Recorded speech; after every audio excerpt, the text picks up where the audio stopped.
14 তারিখে একটা দিবস নামকরণ করা হয়েছে, যেটাকে বলা হচ্ছে সেন্ট ভ্যালেন্টাইন ডে। সেন্ট কি? ভ্যালেন্টাইন ডে নামে নামকরণ করা হয়েছে, যেটাকে আমাদের দেশের ইতিহাসের, আমাদের দেশের সংস্কৃতির সাথে মেলানোর জন্য নাম দিয়েছে বিশ্ব ভালোবাসা দিবস। নাউজুবিল্লাহ বলেন সবাই। সম্মানিত হাজরিন, এই 14ই ফেব্রুয়ারি সেন্ট ভ্যালেন্টাইন্স ডে, সাধু ভ্যালেন্টাইন্স ডে, যেটা বিশ্ব ভালোবাসা দিবস নামে আমাদের এই দেশে ব্যাপক উদ্দীপনার সাথে পালিত হয়। এই দিবসটা মূলত তৎকালীন ইউরোপীয় রোম এবং রোমান গ্রিকদের একটা ধর্মীয় অনুষ্ঠান ছিল।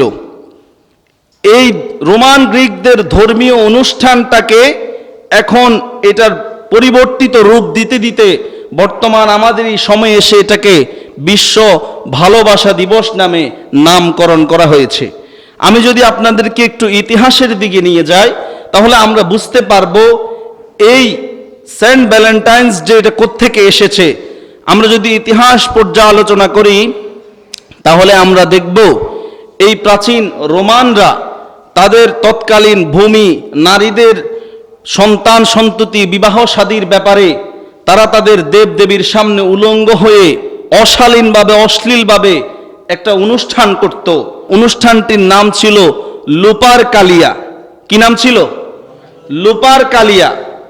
এর পরবর্তী সময়ে যখন খ্রিস্টান ধর্ম ইউরোপের মধ্যে ছড়িয়ে পড়ে ব্যাপকভাবে এবং এটা প্রতিষ্ঠা লাভ করে, পরবর্তী সময়ে যখন এটাকে রাষ্ট্রীয় মর্যাদা দেওয়া হয় এই খ্রিস্টান ধর্মকে, তখন তারা অতীতে চলে আসা সমস্ত অশ্লীলতাকে তারা ধারণ করে রেখেছে, সেটাকে তারা মূলোৎপাটন করেন নাই। এরই ধারাবাহিকতায় তারা তৎকালীন তাদের ধর্মের বিশ্বাসের নামে, ধর্মকে যারা বিশ্বাস করে এবং অনেক নির্যাতনের মাধ্যমে ধর্ম বিশ্বাসের নাম দিয়ে পৃথিবীর লক্ষ লক্ষ মানুষকে তারা হত্যা করেছে কুসংস্কারের নাম দিয়ে। কিন্তু তারা অশ্লীলতা যে একটা শব্দ, অশ্লীলতার যে সমস্ত জিনিসগুলো, সেগুলোকে তাদের ধর্ম থেকে বিদায় দেয়নি। এর পরবর্তী সময়ে হযরত ঈসা আলাইহিস সালাতু ওয়াস সালামের প্রস্থানের কিছুদিন পরে শৌল নামক এক ব্যক্তি ছিল। নাম কি? শৌল, এক ইহুদি ব্যক্তি ছিল। এই লোকটা তার নামকে পরিবর্তন করে রেখেছে পৌল। পৌল, শৌল ইহুদি ছিল, সে তার নামকে নিজে নিজে পরিবর্তন করে কি রেখেছে? পৌল রেখে সে তার যে ইহুদি ধর্ম, সেটাকে অনেক, তার শরীয়তকে, ইহুদি ধর্মের যে শরীয়ত ছিল সেটাকে পরিবর্তন করেছে। এবং তৎকালীন যারা হযরত ঈসা আলাইহিস সালাতু ওয়াস সালামের উপর ঈমান এনেছিল, ওই সমস্ত ব্যক্তিদের উপর চরম আকারে নির্যাতন চালাতে থাকে। এর কিছুদিন পরে এই পৌল নামক ব্যক্তিটা হঠাৎ করে সে একদিন বলে উঠল যে যীশু খ্রিস্ট আমাকে স্বপ্নে দেখা দিয়েছে এবং আমাকে বলেছে তার যে ধর্ম সেটাকে প্রচার করার দায়িত্ব আমাকে দিয়েছে, এবং মানুষের কাছে সে এটা ব্যাপকভাবে প্রচার করতে লাগলো। কিন্তু ফিলিস্তিনের যারা হযরত ঈসা আলাইহিস সালামের উপর ঈমান এনেছিল, তাদের এই পৌলের উপর সন্দেহ ছিল, যার কারণে সে ওই দিকে তার এই কথাটা প্রচার করেনি। সে এসে আমাদের এশিয়া মাইনর এবং ইউরোপের বিভিন্ন দেশে খ্রিস্টান ধর্মকে প্রচার করতে লাগলো এই পৌল নামক ব্যক্তি। বর্তমান যে খ্রিস্টান ধর্ম আমরা দেখি, এই পৌল ছিল এই খ্রিস্টান ধর্মের প্রতিষ্ঠাতা। কে? এই পৌল। ঈসা আলাইহিস সালাতু ওয়াস সালাম নয়। এটারে সংস্কার করে যে ব্যক্তিরা সংস্কার করেছে, সেটার নাম ছিল পৌল।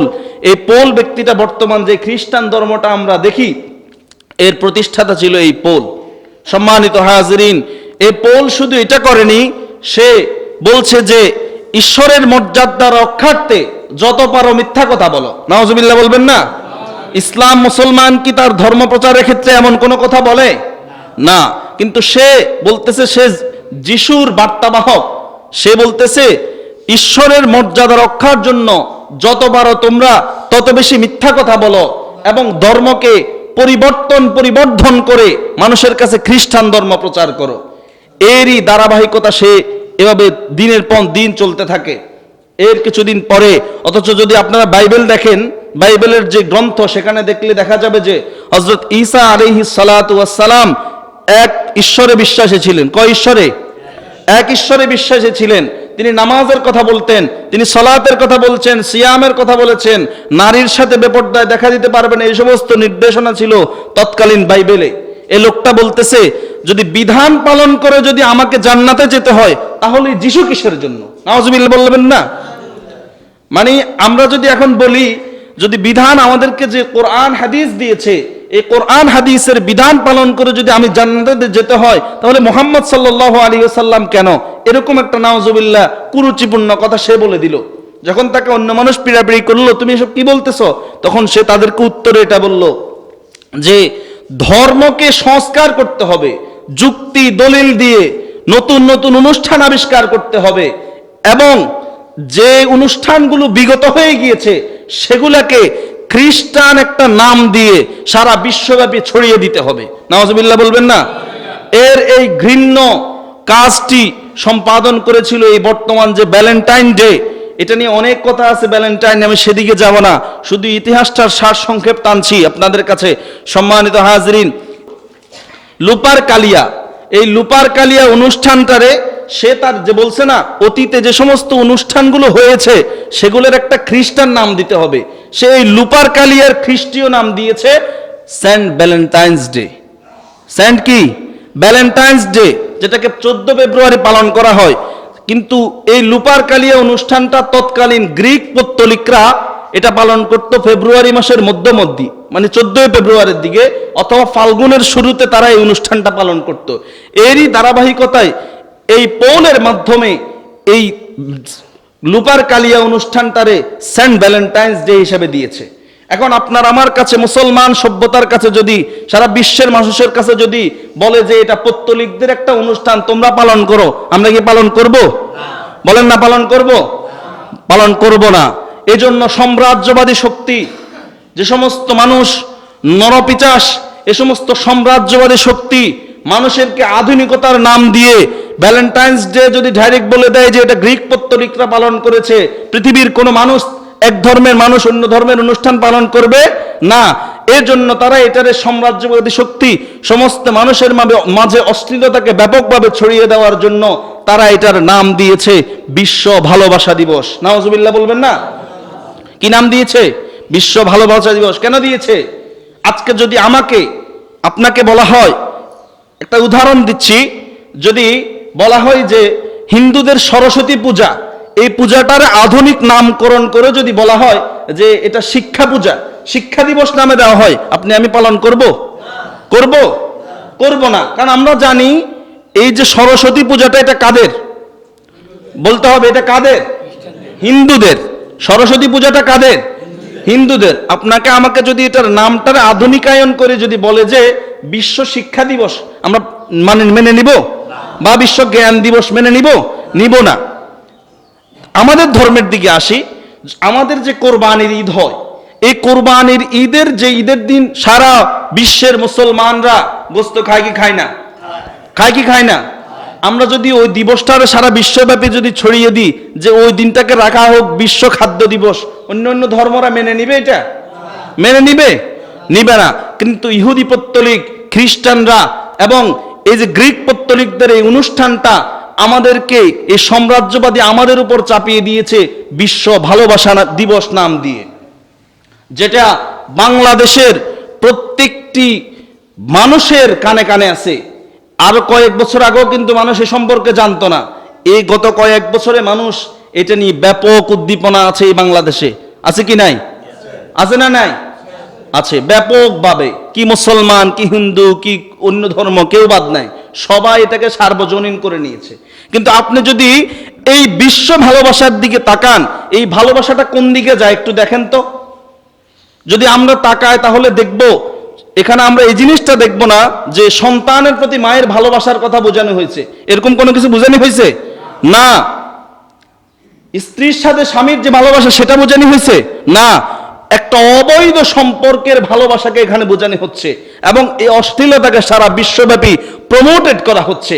অথচ আল্লাহ রাব্বুল আলামিন সূরা নূরের 19 নম্বর আয়াতের মধ্যে বলছেন, ইন্নাল্লাযীনা ইউহিব্বুনা আন তাশিআল ফাহিশাতু ফিল্লাযীনা আমানু লাহুম আযাবুন আলীমুন ফিদ দুনিয়া ওয়াল আখিরাহ।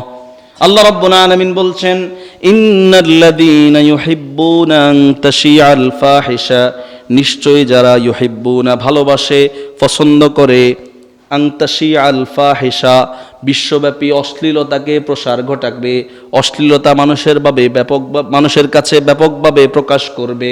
আল্লাহ রাব্বুল আলামিন কোরআনে কারীমের মধ্যে বলছেন, লাহুম আযাবুন আলীমুন ফিদ দুনিয়া ওয়াল আখিরাহ, তাদের জন্য রয়েছে দুনিয়া এবং আখিরাতে মর্মন্তুদ শাস্তি। এই যারা আজকে এই অশ্লীলতাকে প্রমোটেড করতেছে, জায়েজ করার জন্য বিভিন্ন রকমের অনুষ্ঠান হচ্ছে, আমাদের দেশের গণমাধ্যমগুলো বিশ্ব ভালোবাসা দিবস আসার আগে আগে নাটক রেডি করে ফেলেছে কি ফেলেছে না? সিনেমা রেডি করে ফেলেছে, সব অশ্লীলতাকে রেডি করে ফেলেছে। কিন্তু আল্লাহ রাব্বুল আলামিন বলছেন, এই যে যারা এগুলা করতেছে এরা কি মুসলমান না হিন্দু? বেশিরভাগ মুসলমান। আমাদের দেশের মধ্যে যারা এই সমস্ত কাজগুলো করছে বেশিরভাগ কি মুসলমান। আল্লাহ রাব্বুল আলামিন তাদের ব্যাপারে সতর্ক করে বলছেন, সূরা নূরের 19 নম্বর আয়াত, আল্লাহ রাব্বুল আলামিন বলছেন, ইন্নাল্লাযীনা ইউহিব্বুনা আন তাশিআল ফাহিশা, যারা অশ্লীলতাকে পৃথিবী মানুষের কাছে ব্যাপকভাবে, ইমানদারদের মাঝে ব্যাপকভাবে ছড়িয়ে দেওয়ার পছন্দ করে, আল্লাহ রাব্বুল আলামিন বলছেন, লাহুম আযাবুন আলীম, তাদের জন্য রয়েছে মর্মান্তুদ শাস্তি, ফিদ দুনিয়া ওয়াল আখিরাহ, শুধু আখিরাত বলেন নাই, দুনিয়া এবং আখিরাত। আপনি দেখবেন যারা এই সমস্ত জিনিসকে প্রমোটেড করবে, এদের ব্যক্তিগত জীবনে শান্তি নেই, এদের পারিবারিক জীবনে শান্তি নেই, সামাজিক জীবনে শান্তি নেই, রাষ্ট্রীয় জীবনে এদের কোনো শান্তি নেই। কারণ রব্বুল আলামিনের ঘোষণা, যারা অশ্লীলতাকে ছড়িয়ে দিবে সারা পৃথিবীব্যাপী, এদেরকে রব্বুল আলামিন দুনিয়াতেই শাস্তি দিবেন। দুনিয়াতে কি করবেন? শাস্তি দিবেন। আখিরাতের শাস্তি তো রয়েছেই। এজন্য সম্মানিত হাজরিন, আল্লাহ রাব্বুল আলামিন আমাদেরকে এই সমস্ত অশ্লীলতা থেকে আমাদের সকলকে দূরে থাকার, আমাদের সন্তানদেরকে, সন্তান সন্ততিদেরকে দূরে রাখার আল্লাহ রাব্বুল আলামিন তৌফিক দান করুক, বলি আমিন।